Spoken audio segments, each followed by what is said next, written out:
بہنیں سوال کر سکتے ہیں. السلام علیکم. میرا سوال ذاکر بھائی سے ہے کہ ہمارے یہاں اسلام کو ایک نیا شکل دیا گیا ہے، وہ تبلیغی جماعت کے نام سے مشہور ہے، جس میں مسلمان جو ہیں وہ 40 دن اپنے گھروں کو چھوڑ کر مسجدوں میں رہتے ہیں، اور پھر اس میں ایک ایسی کتاب پڑھی جاتی ہے جس کا قرآن و حدیث سے کوئی تعلق نہیں، جھوٹی حدیثیں اس میں بھری ہوتی ہیں، فضائل اعمال یا پھر تبلیغی نصاب کے نام سے وہ مشہور ہے. آپ اس کے بارے میں برائے مہربانی تھوڑا سا واضح کر دیں. دوسری بات یہ کہ فاتحہ جو لوگ کرتے ہیں اور اس کو یہ صحیح سمجھتے ہیں بالکل، اس کے بارے میں آپ کی کیا رائے؟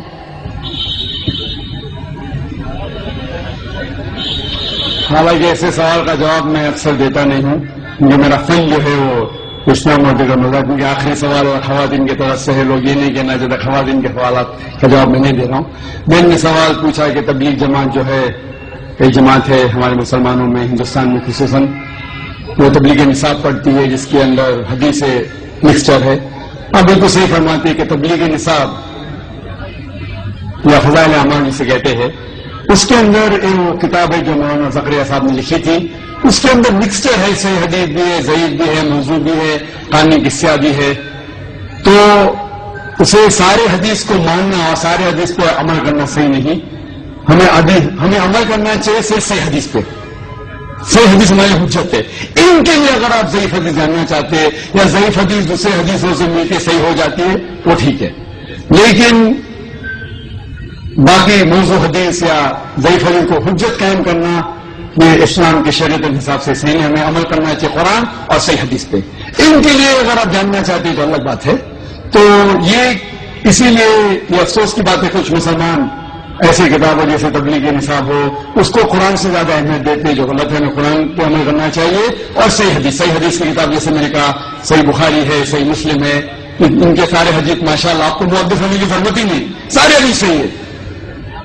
پھر آپ جا سکتے ہیں سنن ابو داؤد، ترمذی، ابن ماجہ، سنن نسائی، ایسے کتابیں ہیں جن سے انشاءاللہ ان میں اکثریت حدیثیں صحیح ہے، سارے نہیں تو باقی کتابوں سے. تو ان کا مطالعہ کرے تو امید ہے کہ آپ کے علم میں اضافہ اور ہوگا. وہ جو لوگ کمپیریٹو ریلیجن کے ہیں اور تحقیق کرنے کی وجہ سے کوئی باقی کتاب پڑھنا چاہتے ہیں تو اس میں کوئی حرج نہیں ہے. اور جو سوال تھا کہ 40 دن ایسا کوئی، میں قرآن مجید کی کوئی آیت نہیں جانتا ہوں جس میں لکھا ہوا ہے کہ 40 دن کے لیے آپ کدھر جاؤ، یا کوئی صحیح حدیث میں نہیں جانتا ہوں جس میں لکھا ہوا ہے کہ 40 دن کے لیے آپ کام چھوڑ کے کچھ جانا چاہیے، یا گشت ہوتا ہے ہفتے میں 1 بار، مہینے میں کم از کم 2 بار، سال میں کم از کم 3 دن، زندگی میں کم از کم سال میں 40 دن، مہینے میں 3 دن، زندگی میں کم از کم 1 بار 4 مہینے. یہ سب چیز کچھ قرآن سے حدیث سے ثابت نہیں، قرآن سے حدیث ثابت نہیں. لیکن ہمیں ہمارے مسلمان بھائیوں سے پریم سے پیش آنا چاہیے. افسوس کی بات ہے کہ ہمارے مسلمان بھائیوں میں اتحاد نہیں ہے.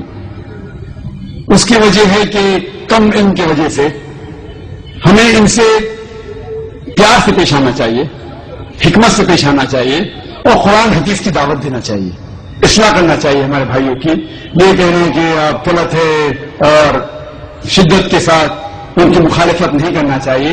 پیار اور حکمت کے ساتھ، جس طریقے سے میں کہتا ہوں مسلمان کے لیے کام کر سکتے ہیں اور اس بات کی طرف جہاں پر ہمیں یکساں ہے، کیا یکساں ہے؟ قرآن ہے، صحیح حدیث ہے، یکساں ہے، اس کے اوپر عمل کرو. تو افسوس کی بات ہے کہ ہم حکمت کا استعمال نہیں کرتے، اسی لیے تفرق ہے. میں نے تقریر دی تھی چنئی میں جنوری کے مہینے میں، یونٹی ان مسلم امہ، اسلام کی امت میں اتحاد. اور یہ تقریر انگریزی میں ہے جس میں میں نے فارمولا دیا ہے کس طریقے سے قرآن اور صحیح حدیث کے اوپر عمل کریں گے تو انشاءاللہ سارے مسلمان اتحاد میں رہیں گے، ایک ہوں گے. جیسا اللہ تعالیٰ فرماتے ہیں سورہ عمران میں 3 آیت میں 103 میں، واعتصموا بحبل اللہ جميعا ولا تفرقوا، آؤ ہم اللہ کی رسی کو مضبوطی سے پکڑے. اللہ کی رسی ہے قرآن اور صحیح حدیث. اس کو اگر ہم پڑھیں گے سمجھ کے، افسوس کی بات ہم قرآن سمجھ کے پڑھتے ہی نہیں. چند مسلمان قرآن کو سمجھتے ہیں، باقی لوگ تلاوت کرتے ہیں رمضان میں 1 بار 2 بار 10 بار الحمدللہ تلاوت کیجئے، اچھی بات ہے، ثواب ملے گا، لیکن صرف تلاوت کرو اور اس کے اوپر عمل نہ کرو تو جنت میں جانے کی کوئی گارنٹی نہیں۔ تلاوت کرو، اگر آپ عربی نہیں جانتے تو اس کا ترجمہ پڑھو، اردو میں پڑھو، ہندی میں پڑھو، مراٹھی میں پڑھو، انگریزی میں پڑھو، جو زبان پہ آپ کو مہارت ہے اس زبان میں پڑھو۔ بخاری کا ترجمہ پڑھو، صحیح مسلم کا پڑھو اور عمل کرو۔ افسوس کی بات ہے کہ ہم قرآن مجید کو سمجھ کے نہیں پڑھتے، اسی لیے کوئی بھی آدمی اپنے آپ کو عالم بول کے آپ کو گھومنے لے جاتا ہے۔ کوئی بھی کچھ بھی کیا فتویٰ دے دیا مان لیے۔ دیکھو ذاکر نائک جو اسلام میں کہتے ہیں وہ 0 ہے، 0 0۔ اسی میں میں کہتا ہوں اللہ کہتے ہیں قرآن میں سورہ عمران سورہ نمبر 3 آیت نمبر 64 64 میں تالا کم تم سوال دینا بول، میں اگر کہوں گا تو اس کے اہمیت ہی کچھ نہیں۔ تو میں جو کہتا ہوں اسلام میں 0 ہے، میں ہمیشہ قرآن حدیث، قرآن صحیح حدیث۔ تو جو بھی عالم کچھ بھی آپ سے کہتا ہے اس سے پوچھئے کوئی ہاتھ بڑھانا کن، آپ اپنا ثبوت پیش کرو، ان کو تم صادقین اگر آپ سچے ہیں کہ قرآن مجھے کیا کہ سورہ بقرہ کی سورہ نمبر 2 آیت نمبر 111 میں کوئی ہاتھ بڑھانا کن، ان کو تم صادقین، آپ اپنا ثبوت پیش کرو اگر آپ سچے ہیں۔ اگر آپ کے ثبوت پیش کریں گے تو اسلام میں ہر مسلمان کو 40 دن رہنے کا، تو میں جاؤں گا بے شک، 4 مہینے رہنے کا جاؤں گا بے شک۔ آپ نے پوچھا فاتحہ صحیح ہے کہ غلط ہے؟ سورہ فاتحہ پڑھنا اچھی بات ہے الحمدللہ، اس میں کیا بری بات ہے؟ لیکن آپ کا مین سوال ہے کہ کھانے پہ فاتحہ پڑھنا اور کسی شخص کے نام کے اوپر ذریعہ بنا کے کرنا۔ قرآن مجید میں کم از کم 4 جگہ کہا گیا ہے، سورہ بقرہ میں سورہ نمبر 2 آیت نمبر 173، سورہ مائدہ سورہ نمبر 5 آیت نمبر 3، سورہ انعام سورہ نمبر 6 آیت نمبر 145 اور سورہ نحل چیپٹر نمبر 16 سورہ نمبر 16 آیت نمبر 115 میں اللہ تعالیٰ فرماتے حرمت علیکم المیتۃ والدم ولحم الخنزیر وما اہل لغیر اللہ بہ، آپ کے لیے حرام ہے سور کا گوشت، خنزیر کا گوشت، مرا ہوا گوشت، خون، اور وہ کھانا جس کے اوپر اللہ کے علاوہ کسی اور کا نام لیا گیا ہے۔ تو اگر آپ اللہ کے علاوہ کسی اور کا نام لیتے کھانے پہ، چاہے وہ محمد صلی اللہ علیہ وسلم کا بھی ہو، اگر آپ محمد صلی اللہ علیہ وسلم کا بھی نام لیتے کھانے پہ تو قرآن کی آیت کے حساب سے آپ کے لیے حرام ہے۔